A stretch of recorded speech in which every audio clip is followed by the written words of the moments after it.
The Temple by HP Lovecraft. Manuscript found on the coast of Yucatan.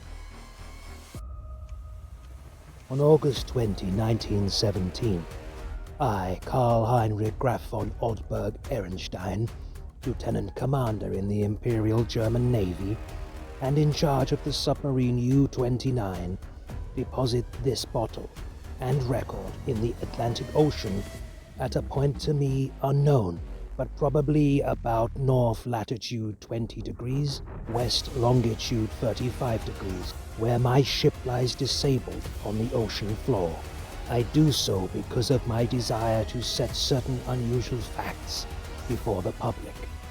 A thing I shall not in all probability survive to accomplish in person, since the circumstances surrounding me are as menacing as they are extraordinary, and involve not only the hopeless crippling of the U-29, but the impairment of my iron German will in a manner most disastrous.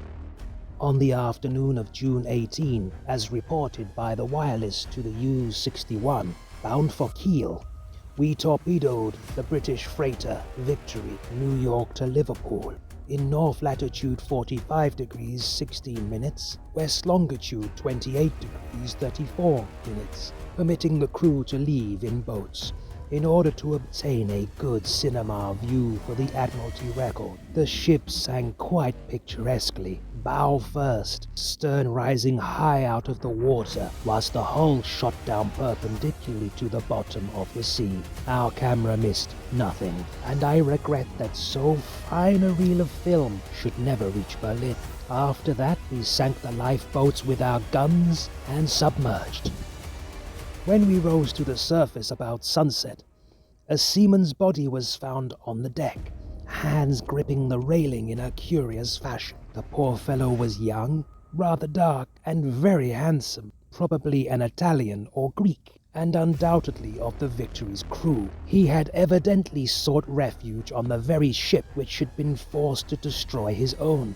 One more victim of the unjust war of aggression which the English pig-dogs are waging upon the fatherland.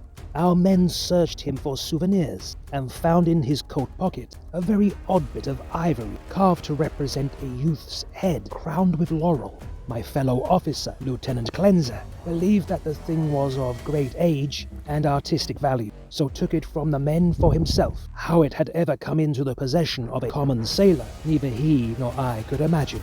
As the dead man was thrown overboard, there occurred two incidents which created much disturbance amongst the crew.